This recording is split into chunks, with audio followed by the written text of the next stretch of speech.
warahmatullahi wabarakatuh. Innal hamdalillah wassalatu wassalamu ala Rasulillah Muhammad ibni Abdillah la haula wala quwata illa billah, amma ba'd. Pemirsa yang dirahmati Allah, pada kesempatan yang berbahagia ini saya akan menyampaikan sebuah kisah pandemik pada masa Nabi Nuh alaihi salam.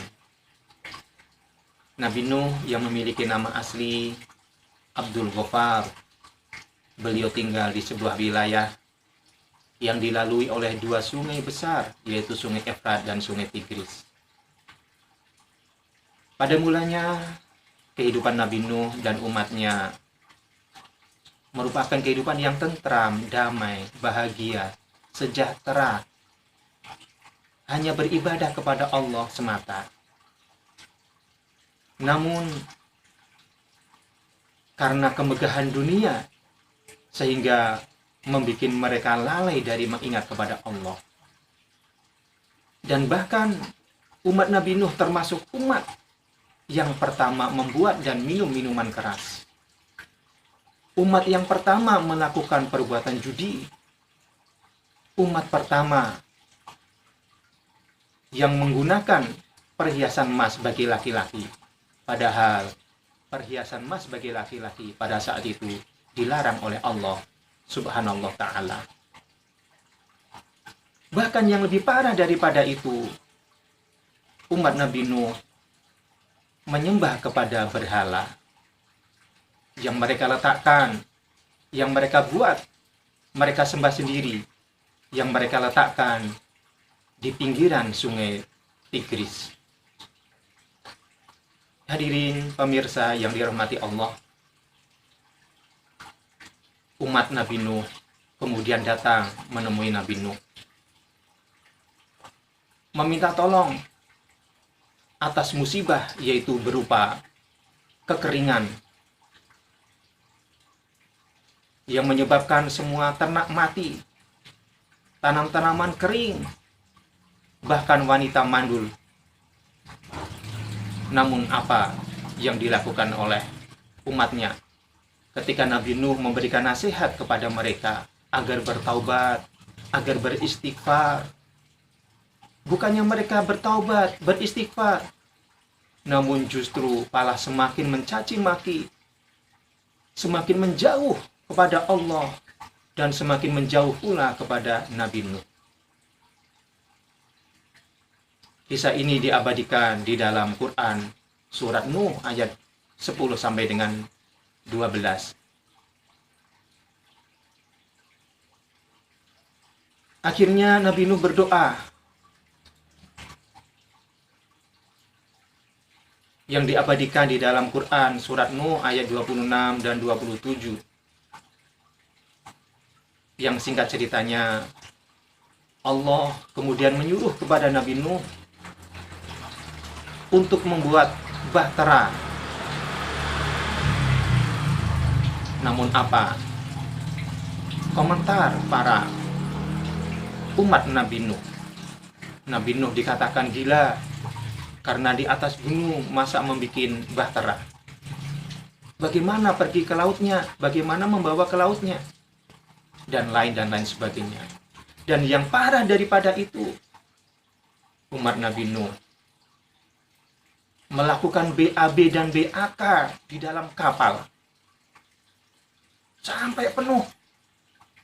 Akibatnya Allah menurunkan pandemik, menurunkan musibah, bencana, yaitu berupa gatal-gatal yang tidak bisa diobati lagi.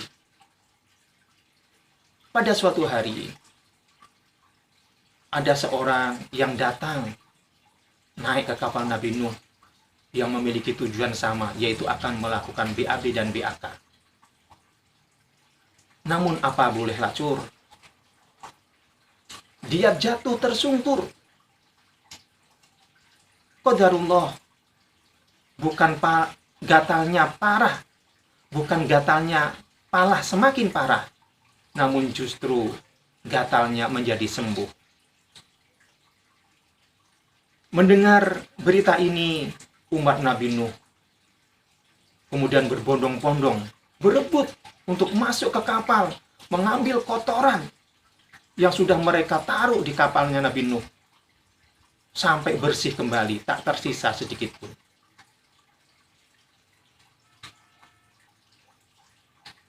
Akhirnya air bah keluar dari dalam dapurnya Nabi Nuh.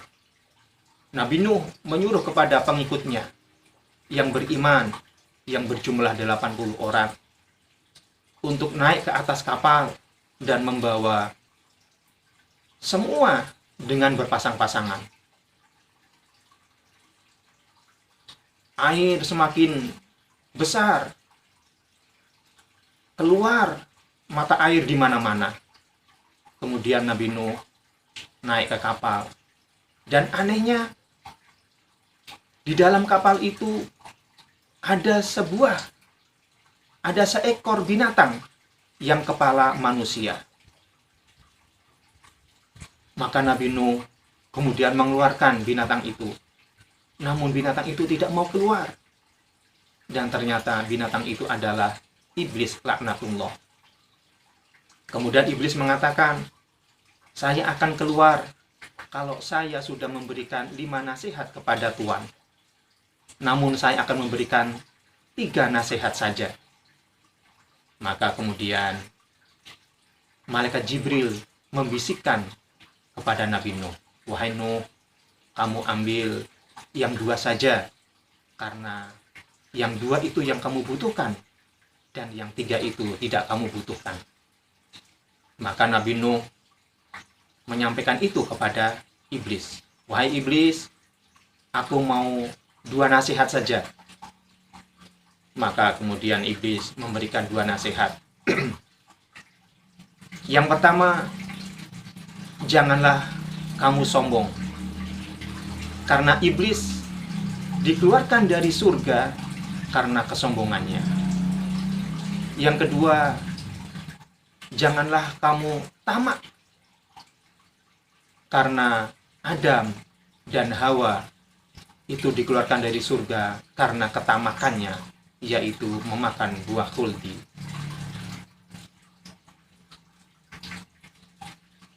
Setelah kapal Nabi Nuh terombang-ambing di atas air bah selama 150 hari, kurang lebih 5 bulan. Kemudian Allah menyuruh kepada air bah itu untuk surut masuk ke dalam bumi.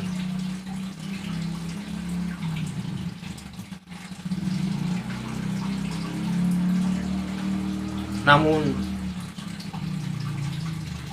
begitu Nabi Nuh dan para pengikutnya berhenti di atas gunung,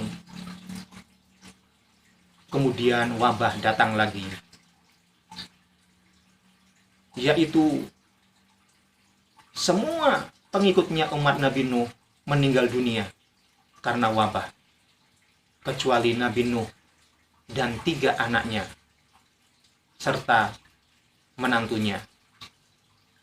Karena Nabi Nuh memiliki 4 orang anak. Anak yang pertama, Kan'an. Dia sudah tenggelam bersama ibunya, ditenggelamkan oleh air bah. Anak yang kedua bernama Sam. Dia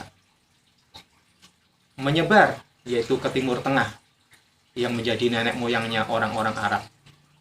Anak yang ketiga, Yafith. Dia menyebar ke benua Eropa,